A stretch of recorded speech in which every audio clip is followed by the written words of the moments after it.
여러분 반갑습니다. 오늘 예배를 통해서 우리 이제 현장에 나오신 모든 분들, 또 우리 가정에서 온라인으로 함께 하나님께 예배드리는 모든 분들이 하나님의 은혜와 또 성령의 역사를 또 함께 경험하는 복된 시간이 되기를 축복합니다. 이 시간에 우리 영상을 하나 보고 말씀을 듣도록 하겠습니다. 카메룬에서 선교하는 서지혜 선교사님 사역하는 현장입니다.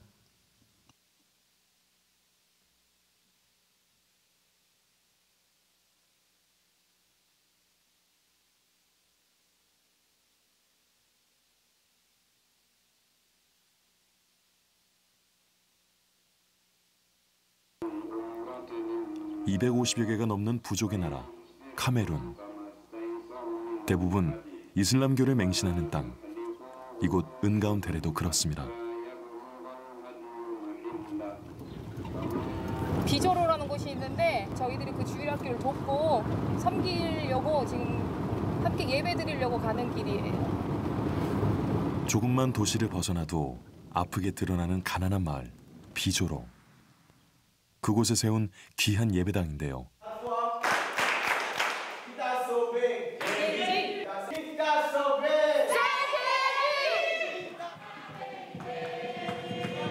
해교도의 땅에 하나님을 향한 찬양이 울립니다. 이곳에 복음의 씨앗을 뿌리는 서지혜 선교사. 모든 것을 버리고 떠나온 아프리카 카메룬. 서 선교사는 2003년부터 야운데에 이어 은가운데레에서 의료사역과 어린이 개발사역을 감당하고 있습니다. 하나님, 나는 가장 좋은 걸 하나님 앞에 드리겠습니다라고 이야기를 했어요. 그것은 제가 드릴 수 있는 건 젊음이라고 생각을 했거든요. 그래서 3월 달에 졸업을 했는데 3월 달에 비행기를 탔어요. 정말 그 말을 지키기 위해서.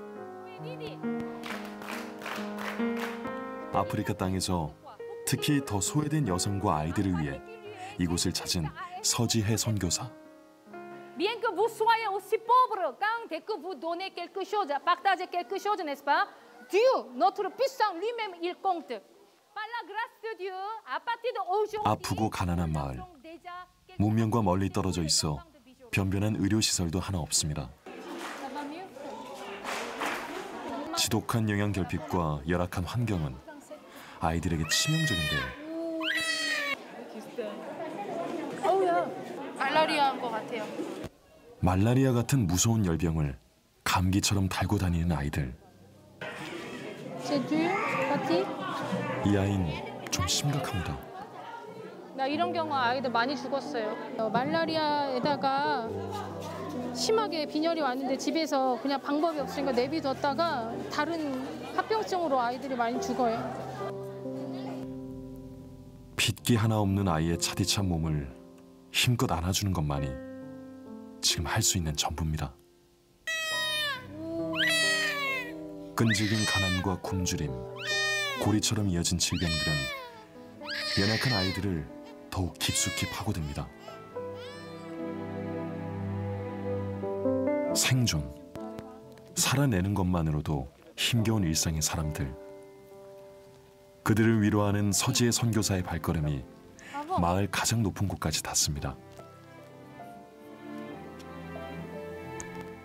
비를 피할 지붕도 없이 마당에 사는 사람들. 아이고, 내 아리베. 며칠을 굶었는지 여섯 남매는 쇠조각을 빨거나 힘없이 앉아 있습니다. 이게 마지막 집이에요. 비조로의 마지막 집. 근데 여기 왔는데 아주 기가 막힌 환경에 답이 없는 집을 만났어요. 어디에도 끼니의 흔적이 보이지 않는데요. 엄마 젖을 뗀 후에 제대로 먹지 못한 갓난아기는 심각한 영양실조입니다.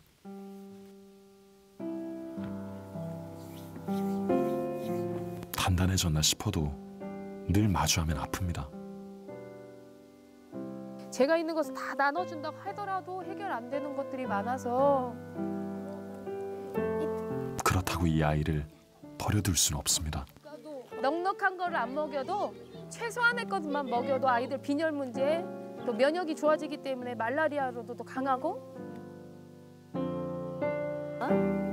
고, 응고. 챙겨온 것을 삶아서 우선 아이들 허기부터 달래보는데요. 그 8조각 조그만 건데 하나 둘 셋 넷 6명 마시고. 그렇게 씩씩하던 그녀도 울음을 삼킵니다. 우리 아이도 최소 진짜 밥 한 끼만이라도 영양가 있게 먹일 수 있도록 또 도와주십사. 그렇게 할 수 없는 것은 오로지 그분께 맡길 따름입니다. 아프리카만을 바라보고 달려온 험한 십자가의 길. 척박하고 낯선 이곳 카메룬에 하나님의 나라를 세우며 여리고 작은 검은 손을 붙잡고 눈물로 기도하는 엄마, 서지혜 선교사입니다.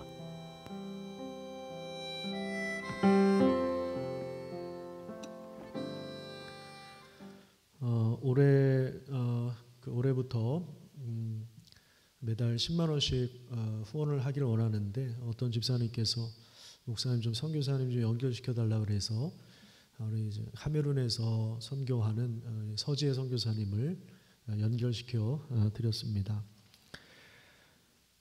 작년 여름에 조합과의 협상을 마치고 산을 걷고 있는데 하나님께서 제 마음속에 어떤 감동을 주셨습니다. 보상금, 건축 보상금 관련해서 그것의 10분의 1을 떼어내는 그러한 일이었습니다. 한편으로는 감동이기도 했지만 또 한편으로는 부담이 되기도 했습니다. 그래서 제 안에서 이 부분이 그냥 일시적인 감정의 충동인가, 아니면 정말 이게 하나님의 뜻인가, 이 부분을 놓고 개인적으로 좀 기도하는 시간을 가졌습니다. 기도는 하나님의 뜻을 묻는 과정이 포함되어 있습니다. 어느 정도 확신이 들었을 때 당회에 이제 정식으로 말씀을 드렸고 또 장로님들과 논의를 했는데 당회에서 의견이 하나로 모아질 때까지 좀 기다렸습니다. 그리고 이제 마지막 절차는 공동의회입니다. 교회법으로 정한 이런 절차는 하나님의 뜻을 최종적으로 구하며 결론을 내리는 과정입니다. 그래서 지난 공동의회를 통해서 우리 성도님들도 함께 그 마음을 모아 주셨습니다.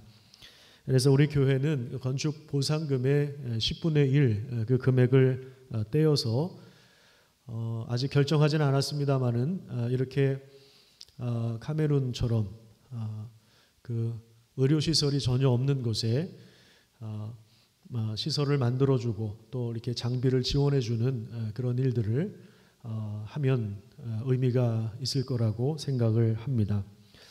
제가 이 과정을 좀 돌아보면서 처음에 이제 하나님께서 작년 여름에 저에게 주셨던 그 감동의 그 마음, 그리고 지난주일 최종적으로 이제 공동의회를 통해서 결정되는 이 모든 과정을 제가 이번에 돌아보면서 기도가 과연 무엇인가를 다시 한번 좀 생각하게 되었습니다. 하나님 우리의 기도를 통해서 무슨 일을 하시느냐, 이런 부분들을 다시 한번 좀 생각하는 계기가 되었는데, 오늘 본문을 통해서 이 부분을 조금 더 우리가 구체적으로 살피도록 하겠습니다. 본문 2절부터 4절까지 우리 같이 한번 읽도록 하겠습니다. 예수께서 이르시되 너희는 기도할 때에 이렇게 하라. 아버지여, 이름이 거룩히 여김을 받으시오며 나라가 임하시오며 우리에게 날마다 일용할 양식을 주시옵고 우리가 우리에게 죄 지은 모든 사람을 용서하오니 우리 죄도 사하여 주시옵고 우리를 시험에 들게 하지 마옵소서 하라. 제일 먼저 예수님께서 우리에게 알려주신 것은 뭐냐면 하나님을 누구라고 부르느냐 하는 것입니다. 여기 보면 아버지요 이렇게 나오죠. 하나님을 아버지라고 부르는 거예요.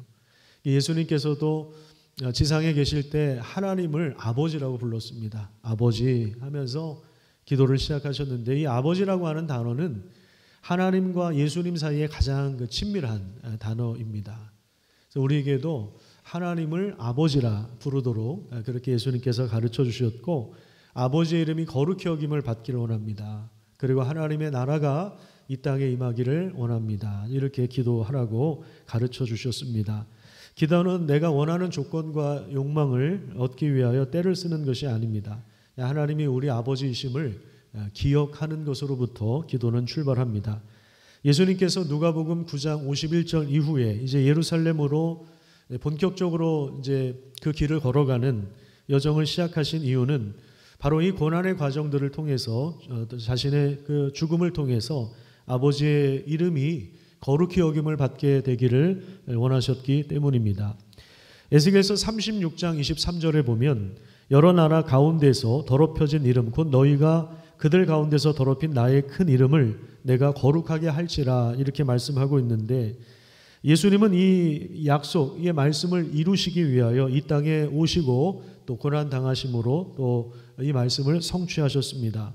선한 목자가 되셔서 흩어진 양들을 모으시고 또 그들을 거룩하게 하시고 또 영생을 주시는 이 모든 과정은 아버지 하나님의 이름이 거룩히 여김을 받게 되는 결정적인 일이었습니다. 하나님 나라가 임하기를 기도한다는 것은 주기도문에서 가장 중심 주제이고 핵심적인 내용인데요. 세상의 공중권세 잡은 자 사탄의 세력이 멸망을 당하고 그리스도를 통하여 하나님의 통치가 이 땅에 두루두루 편만하게 이루어지게 해달라는 것이며 또 하나님의 새로운 질서가 망가진 이 땅을 새롭게 해주시기를 간구하는 것입니다. 이 기도를 하는 우리는 자기 중심성을 버리고 하나님 중심의 사고방식을 훈련하는 것입니다. 그래서 하나님 중심으로 생각하기 시작하면 우리가 하나님을 절대적으로 의존하는 삶으로 변화되게 됩니다. 이게 뭐 한 번에 확 바뀌는 경우도 물론 있겠지만 이렇게 서서히 점진적으로 변화되는 경우가 많습니다. 그 기도가 뭐냐면 바로 일용할 양식을 주십시오라고 하는 기도입니다. 자기 힘으로 자자손손 먹거리를 대대로 쌓아놓는 것이 아니라 철저하게 하나님께서 공급하시는 것에 내가 의존하여 살겠습니다라고 고백하는 이 기도가 일용할 양식을 달라는 기도입니다. 누가복음 9장 1절부터 그리고 누가복음 10장 1절부터 보면 예수님께서 제자들을 파송하십니다. 전도 훈련을 위해서 복음 전하는 일을 위해서 파송하는 장면이 나오는데 가장 심플하게 가장 단순한 차림으로 보내시고 어떤 성읍에 들어가든지 복음을 받아들이는 그 집에 너희들을 영접하는 그 집에 그 성에 머물 때까지는 계속 있어라. 그 집이 마음에 들든 안 들든 환경이 좋든 안 좋든 환경 때문에 돈 때문에 이리저리 옮겨 다니지 말고 계속해서 그 집에 머물러라. 예수님께서 이렇게 말씀하셨는데 이것도 복음 전하는 자가 절대적으로 하나님을 의지해야 한다는 것을 훈련하신 것입니다. 그래서 우리도 마찬가지입니다. 일용할 양식을 달라고 기도하는 것은 내가 하나님께 의존하여 살겠습니다. 하나님을 의지하여 살겠습니다. 하나님을 신뢰하면서 살겠습니다. 이런 고백입니다. 하나님을 내가 의존하고 또 하나님을 신뢰하는 이 삶은 이웃과의 관계 속에서도 드러납니다. 다른 사람을 용서하고 또 용서를 구하는 기도는 내가 하나님의 성품을 본받아서 다른 사람들을 품어주는 삶을 살기로 결단하는 것입니다. 또한 세상 속에서 시험과 악의 문제를 스스로 극복할 수가 없기 때문에 시험과 악에서 구해달라는 기도를 예수님이 가르쳐 주셨습니다. 그래서 기도는 영웅적인 신앙의 행위가 아니라 시험과 악에서 승리할 수 없다는 겸손한 고백입니다. 누구도 세상의 악과 시험 앞에서 자신만만하게 맞서 싸울 수 있는 사람이 없습니다. 우리가 일용할 양식을 구하는 것도 그렇고 모든 종류의 시험과 악에서 하나님이 우리를 구해주시지 않는다면 우리는 금방 무너지는 것입니다. 잘 기억하셔야 됩니다. 기도는 영웅적인 신앙의 행위가 아니에요. 무력한 자들이 자신의 무력을 인정하고 하나님 앞에 겸손하게 나아가서 하는 것, 믿음으로 참여하는 것, 이것이 기도입니다. 주님께서 가르쳐 주신 이 주기도문이라고 하는 내용을 제가 지금 간략하게 설명을 드렸는데 이 주기도문을 통해서 결국 기도가 무엇인가를 다시 한번 우리가 분명하게 정리를 해야 됩니다. 기도는 하나님이 우리 아버지이심을 고백하는 것이며 또 우리 모든 존재와 삶을 하나님 아버지의 주권 아래로 가져오는 것입니다. 우리의 존재를 하나님 앞으로 가져오는 것, 이것이 바로 기도입니다. 우리 한번 따라서 볼까요? 하나님 앞으로 우리 존재와 삶을 가져오는 것. 그래요. 이것이 바로 기도입니다. 자, 그 다음에 주기도문 뒤에는 두 가지 이야기가 나오는데요. 자, 우선 5절부터 8절까지 보면 밤중에 어떤 친구가 찾아와서 떡 세 덩이를 빌리는 그런 내용이 나오죠. 제가 좀 읽어드리도록 하겠습니다. 또 이르시되 너희 중에 누가 벗이 있는데 밤중에 그에게 가서 말하기를 벗이여 떡 세 덩이를 내게 구워달라. 내 벗이 여행 중에 내게 왔으나 내가 먹을 것이 없노라 하면 그가 안에서 대답하여 이르되 나를 괴롭게 하지 말라. 문이 이미 닫혔고 아이들이 나와 함께 침실에 누웠으니 일어나 내게 줄 수가 없노라 하겠느냐. 내가 너희에게 말하노니 비록 벗됨으로 인하여서는 일어나서 주지 아니할지라도 그 간청함을 인하여 일어나 그 요구대로 주리라. 그 간청함, 이거는 좀 무례한 이런 의미가 들어있어요. 좀 약간 무례한. 아무리 친구 관계를 하더라도 예전에 우리 그 시골에 살 때 보면 저는 시골에 안 살았어요. 저는 서울 출신이에요. 황 목사님이 하도 이거 강조하셔가지고 저도 서울 출신입니다. 그 시골에 가면 어떻습니까?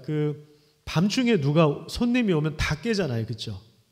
뭐 일단 개가 짖으니까 시끄럽고 하여튼 누가 오면 다 깨잖아요. 그리고 하루 지나면 동네 사람들이 다 아는 것처럼 지금 이 당시에 신약 시대의 문화를 이렇게 보면 한 방에서 이렇게 모든 자녀들이 한 방에서 다 자요. 그러니까 문을 두드리면서 떡을 달라고 요청하는 거는요. 온 식구들이 잠이 막 들려고 할 때 아니면 잠이 들었을 수도 있고 다 깨는 거예요. 다 깰 수밖에 없는 구조예요. 집 구조가 그래요. 그리고 옆에 다른 이웃들 집도 다닥다닥 다 이렇게 붙어 있어가지고 누군가 오면 이게 다 일어나야 돼요.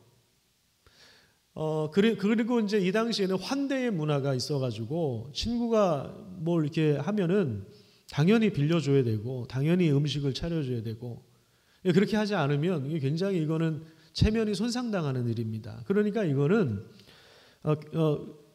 요구하는 대로 주는 것이 너무나도 당연한. 근데 상황은 너무 귀찮은 상황이죠. 잠옷으로 다 갈아입었죠. 뭐 식구들이 다 잠이 들었죠.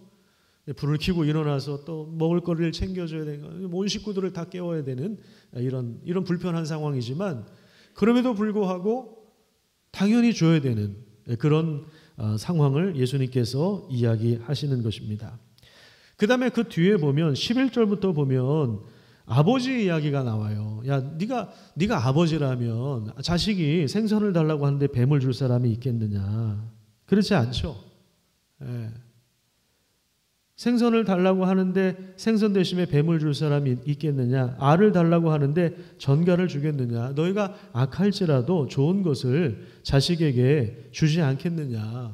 야, 너희가 악한 자라도 그런데 하물며 하늘 아버지께서 구하는 자에게 성령 주시지 않겠느냐? 그리고 그 중간에 아주 유명한 말씀이 나옵니다. 구하라 그러면 주실 것이다. 찾으라 그러면 찾아낼 것이다. 문을 두드리면 열릴 것이다 하신 이런 말씀이 나오는데요. 자기 욕망을 향한 간절함과 끈질긴 기도가 아니라 복음을 위한 열정을 말하는 것입니다. 하나님이 우리 아버지이시기 때문에 가능한 거예요. 야, 너희가 악한 자라도 자식에게는 좋은 것을 주는데 하물며 하나님이겠느냐? 하나님 아버지이겠느냐? 13절 말씀 우리 다 같이 한번 읽어볼까요? 자, 13절. 자, 시작. 너희가 악할지라도 좋은 것을 자식에게 줄 알거든 하물며 너희 하늘 아버지께서 구하는 자에게 성령을 주시지 않겠느냐. 자, 갑자기 좀 약간 뜬금없지 않아요? 구하는 자에게 성령을 주시지 않겠느냐. 하물며가 포인트입니다. 아니 친구도 그러는데 친구도 당연히 주는데 그 요청하는 걸 주는데 야, 너희가 악한 아버지라도 자녀들이 구하면 주는데 하늘 아버지께서 구하는 자에게 가장 좋은 것을 주시지 않겠느냐 하면서 가장 좋은 것은 성령 하나님이시라는 것을 우리에게 말씀하고 있습니다. 성령을 주신다는 이 약속의 말씀은 누가복음 다음 책인 사도행전을 통해서 성취되는데 우리 성경을 좀 찾아보도록 하겠습니다. 누가복음 24장 47절부터 49절까지 좀 보면은요. 예수님께서 부활 이후에 제자들에게 나타나셔서 이렇게 약속의 말씀을 주시죠. 누가복음 24장 47절입니다. 또 그의 이름으로 죄 사함을 받게 하는 회개가 예루살렘에서 시작하여 모든 족속에게 전파될 것이 기록되었으니 너희는 이 모든 일의 증인이라. 볼지어다 내가 내 아버지께서 약속하신 것을 너희에게 보내리니 너희는 위로부터 능력으로 입혀질 때까지 이 성에 머물라 하시니라.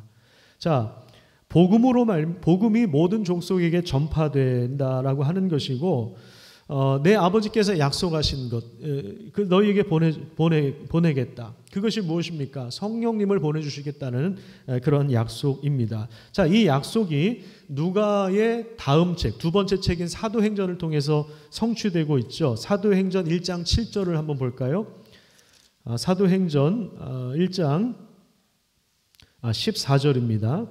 사도행전 1장 14절에 보시면 여자들과 예수의 어머니 마리아와 예수의 아우들과 더불어 마음을 같이하여 오로지 기도에 힘쓰더라. 마가의 다락방에 한 500여 명 정도 되는 제자가 모였는데 마지막 남은 그 인원이 한 120명 정도 되었다고 합니다. 그 사람들이 마음을 같이해서 오로지 기도에 힘쓰더라. 이 기도에 힘썼다 이 단어는 자신을 붙들어 맸다, 그것을 말해요. 자, 이 사람들이 뭘 가지고 기도했을까요? 자신을 붙들어 매는 행위, 하나님 앞에 기도하는 행위, 이게 지금 어떤 약속을 붙잡고 기도했느냐, 이 부분이 중요하죠. 바로 누가복음에서 말씀하신 구하는 자에게 성령을 주시지 않겠느냐. 아버지께서 약속하신 것을 기다려라. 너희가 능력을 입을 때까지 이 성에 유하라 하셨던 성령을 보내주시겠다고 하는 이 약속의 말씀을 붙잡고 오로지 기도에 힘썼습니다. 그리고 나서 이제 다음 장 2장에 가보면 2장의 제목이 무엇입니까? 성령이 임하시다, 이렇게 되어 있죠. 1절부터 보면요, 오순절 날이 이미 이름에 그들이 다 같이 한 곳에 모였더니 호련히 하늘로부터 급하고 강한 바람 같은 소리가 있어 그들이 앉은 온 집에 가득하며 마치 불의 혀처럼 갈라지는 것들이 그들에게 보여 각 사람 위에 하나씩 임하여 있더니 그들이 다 성령의 충만함을 받고 성령이 말하게 하심을 따라 다른 언어들로 말하기를 시작하니라. 여기서 다른 언어라고 하는 것은 성령의 충만을 받은 사람들이 말하는, 이 예전 성경에는 방언이라고 되어 있는데, 방언이라고 하는 그냥 랄랄랄라 하는 그 방언을 얘기하는 게 아니라 여기서 말하는 방언은 다른 언어를 말하는 거예요. 세계 각국의 언어. 세계 각국의 언어를 통해서 모든 민족을 주님 앞으로 돌아오게, 모든 민족에게 복음을 전해서 구원받은 자들을, 택하신 자들을 모으시는 그 놀라운 성령의 일, 하나님의 그 큰 일들을 성령께서 오셔서 드디어 예수께서 이루신 그 구원의 역사를 적용시키신다, 그런 말입니다.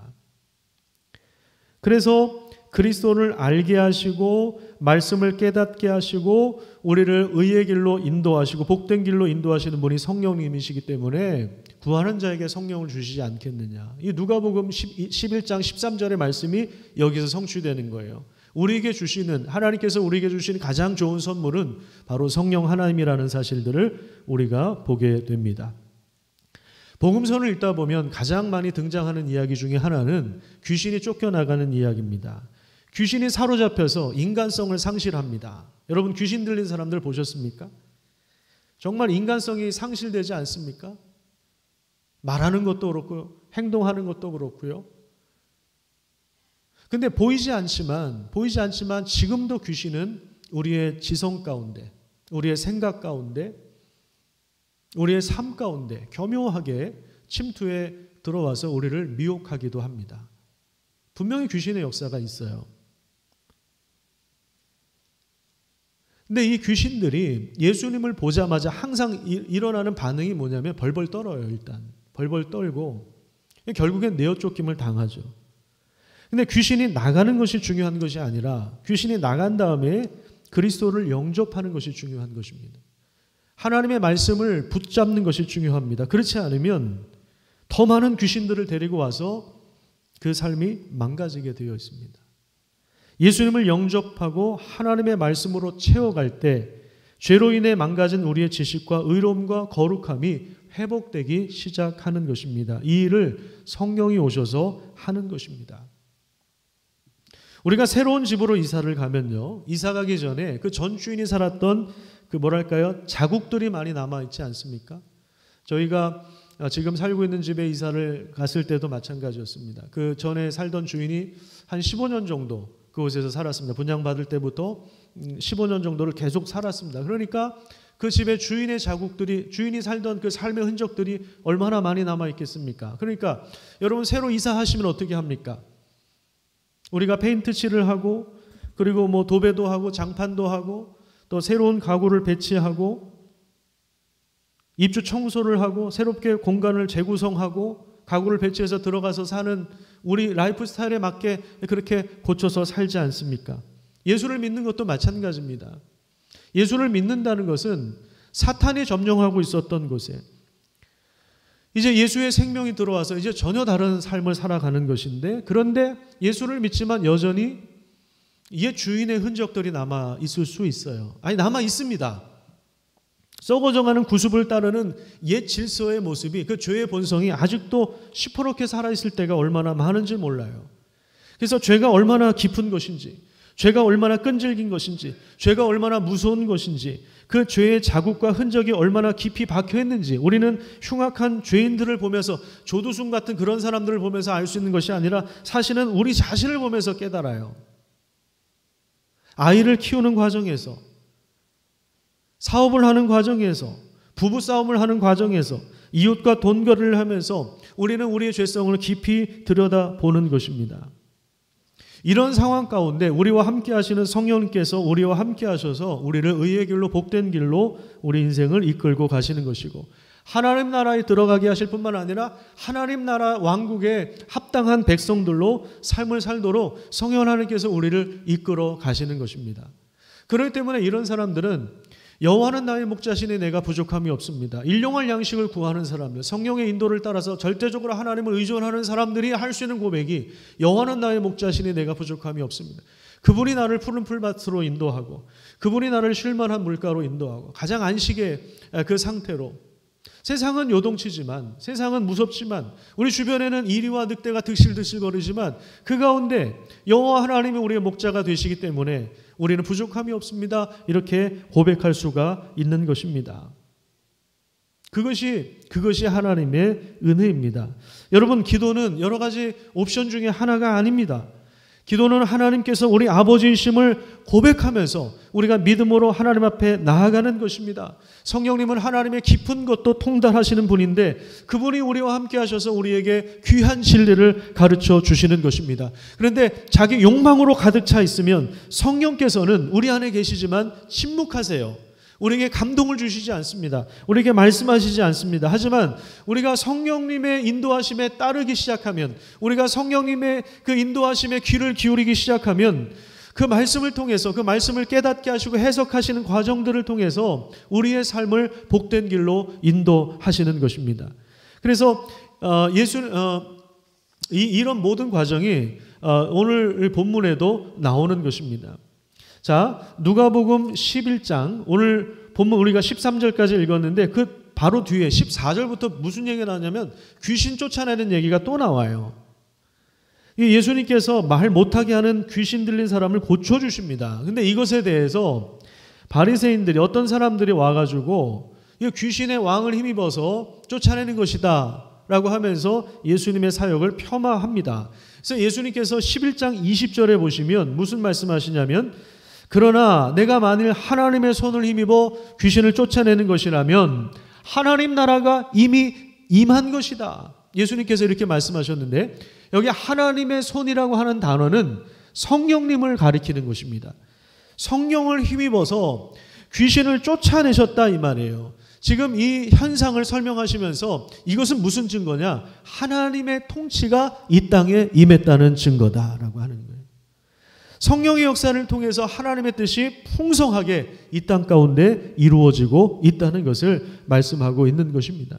사탄이 점령지었던 이 세상에 우리의 아군 되시는, 우리를 구원할 자, 사탄보다 더 강한 자, 귀신보다 더 강한 자 예수님께서 오신 것입니다. 그래서 우리를 죄와 모든 속박에서 자유롭게 우리를 해방시키신 것이죠. 그 은혜를 입은 사람들입니다. 여러분, 이렇게 전쟁 영화 이런 거 보면요, 군인들이 서로 싸우는 그런 걸 보면은요, 2차 세계대전 때 막 이게 독일군들한테 막 쫓기고 포위를 당하고 밀려나고 좀 위기 속에 있었어요. 위기 속에 있었는데 본부에 지원을 요청하잖아요. 그래서 본부에서 지원을 하는데 결국에 그 군사들이 와서, 군인들이 와서 합류를 해요. 그럼 어떻게 됩니까? 그 위기 상황을 벗어날 수 있죠. 적군보다 더 강한 전력이 와야 그 상황을 뚫어낼 수 있는 것처럼, 인간은 죄에 사로잡혀서, 마귀에게 사로잡혀서 거기서 자기 스스로 나올 수가 없습니다. 그래서 하나님께서 예수 그리스도를 이 땅에 보내주신 것이고 귀신의 모든 결박을 풀어내신 거예요. 그게 바로 십자가예요. 그것이 바로 부활입니다. 이것을 실제로 적용하시는 분이 바로 성령님이십니다. 구하는 자에게 성령을 주시지 않겠느냐. 구하라. 그러면 주실 것이다. 이것은 주기도문과 연관성이 있는 거예요. 세속적인 욕망을 위해서 구하라 그러면 주실 것이다. 그 얘기가 아니라 하나님 나라가 임하기를 바라보고 아버지 이름이 거룩히 여김을 받게 되기를 원하는 일용할 양식을 겸손하게 믿음으로 구하는 사람들을 통해서 구하라 그러면 주실 것이, 구하는 자에게 성령을 주시지 않겠느냐. 구하지 않아도 우리에게 성령을 주시는 하나님이신데 우리가 구하면 그 기도를 통해서 하나님은 얼마나 더 큰 은혜를 허락해 주시겠습니까? 그래서 우리가 그 은혜를 입은 자이기 때문에 우리도 어떻게 해야 되겠습니까? 이 좋은 소식을 알려야죠. 적군에게 사로잡혔던 사람들에게 이 좋은 소식을 알려야 되지 않겠습니까? 우리가 인생을 살다 보면 얼마나 삶이 꼬입니까? 그죠? 삶이 꼬이는 경우가 얼마나 많습니까? 얼마나 고통스럽습니까? 자신의 죄 때문이기도 하고 죄가 사회에 구조적으로 일어나기 때문에 내가 그 죄에 참여하지 않았지만 사회 구조적으로 일어나는 문제 때문에 우리가 고통을 당하지 않습니까? 이런 세상에서 우리가 엉뚱한 데서 행복을 찾지만 진정한 좋은 소식은 하나님 나라가 이 땅에 임했다는 그 소식입니다. 그 소식을 우리가 함께 들려주는 것, 이야기해 주는 것, 이것이 바로 전도입니다. 우리 매주 지금 이 주일 설교가 보통 한 35분 정도 되는데요. 이것을 3분짜리로 3분으로 어쩔 때 요약이 잘 안 될 수도 있어요. 그럴 때는 뭐 한 4분이 되기도 하고. 황영선 목사님이 매주 이 수고를 감당해 주시는데 이게 정말 이게 쉬운 일이 아닙니다. 이 3분 설교 영상을 만드는데 여러분 이 3분 설교 영상을 여러분 주변에 찾는 이들에게 꼭 좀 카톡으로 전달해 주시기를 부탁드립니다. 코로나 상황이지만 우리 복음 전하는 일을 멈추면 안 됩니다. 계속해서 이 영상을 우리 장기 결석하는 분들에게도 보내주십시오. 예. 유튜브 들어가면 요런 그 썸네일이 있으면 이게 3분 영상입니다. 요 내용을 여러분들이 보내주시면 됩니다. 그리고 또 한 가지 복음을 전할 수 있는 좋은 길을 알려드릴 텐데 우리 교회에 풍성한 삶을 초대라는 과정이 있습니다. 그래서 1월, 3월, 5월 이렇게 홀수달부터 항상 시작합니다. 여러분들이 이 과정을 참여하기를 원하시면 언제든지 이야기를 해주십시오. 그럼 저희가 그 날짜에 맞게 또 매칭을 해드려서 이 복음의 예수님이 우리에게 알려주신 이 복음의 의미를 함께 나눌 수 있도록 우리가 도와드릴 겁니다. 그래서 이 과정을 이수하신 분들은 반드시 다른 사람들과 나누는 과정을 하셔야 됩니다. 그래야 그 복음의 내용을 더 깊이 있게 계속해서 이해할 수 있고 하나님 우리에게 베풀어 주신 이 구원이 얼마나 귀한 것인가를 깨닫게 됩니다. 그래서 이 과정에 들어오셔서 이 과정을 이수하시고 그리고 이 과정을 가지고 찾는 이들과 나누시기를 바랍니다. 이 과정이 실제로 복음 전하는 과정이에요. 실제로 복음 전하는 과정입니다. 그리고 우리 주변 사람들뿐만 아니라 우리가 아까 영상에서 봤던 것처럼 우리가 좀 더 멀리 내다보면서 선교지에도 복음이 전해지도록 기도해야 합니다. 여러분 정말 이 못 먹어가지고 면역력이 떨어지니까 말라리아를 마치 감기처럼 달고 살아가는 아이들, 제대로 영양 보충이 되지 않은 아이들, 여러분 그 아이들이 우리의 자식이라면, 그 아이들이 우리의 손주라면 여러분 얼마나 원통합니까? 얼마나 불쌍하고 여러분 밥이 넘어갑니까? 만약 우리 자식이 저렇게 되고 있다면 그게 하나님 아버지의 마음이에요. 하나님이 창조하신 하나님 아버지의 마음입니다. 아버지 하면서 우리가 기도를 시작한다면 그 기도는 아버지 하나님의 마음에 우리가 동참하는 것이죠. 선교라고 하는 것은요, 그 아버지 하나님의 마음을 우리가 가지고 같이 참여하는 거예요.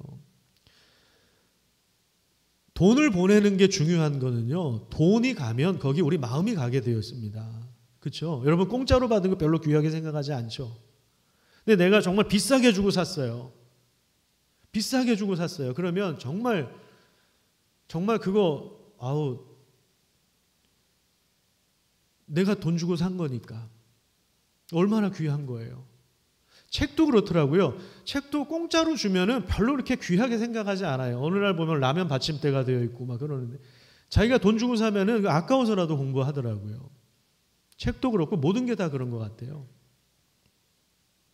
선교지에 돈을 보낸다는 것은요, 거기 우리 마음이 들어간다는 거예요.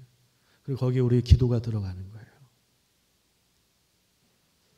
그리고 우리가 기회가 되면 직접 갈 수도 있겠죠. 멀리까지는 자주 못 가지만 우리가 우리 주변 사람들에게 동일한 마음으로 복음을 전할 수가 있는 것입니다. 지난 주일 우리 공동회를 통해서 여러분들이 함께 귀한 결정에 참여해 주셔서 다시 한번 감사의 말씀을 드립니다. 우리가 결정한 내용을 하나님께서 귀하게 사용하실 것을 기대합니다. 가난한 지역에 또 우리 병든 자들에게 그들에게 우리가 하나님의 사랑을 나누고 먹을 것을 나누고 약품을 지원해 주고 거기에 하나님 나라를 전파하는 하나님 나라가 임했다는 소식을 동시에 전해지는 그런 놀라운 역사가 일어나게 될 것입니다. 우리가 앞으로 이제 이사를 하고 또 예배당을 건축하는 과정에서 함께 그것을 놓고 같이 기도하고 또 건물이 세워지는 과정에서 여러 가지 기도할 일들이 많이 있겠지만 중요한 건 사람이에요. 그죠? 사람입니다. 결국엔 사람입니다. 사람을 세우고 살리고 그리스도께로 인도하고 진리 안에서 우리가 견고해서 나갈 수 있도록 그렇게 함께 기도하고 섬기고 이러한 교회가 되기를 축복합니다. 하나님께서 행하실 일, 우리가 지난번에 결정한 일들을 통해서 하나님이 행하실 일들을 우리가 함께 꿈꾸는 그런 귀한 은혜가 있기를 축복합니다.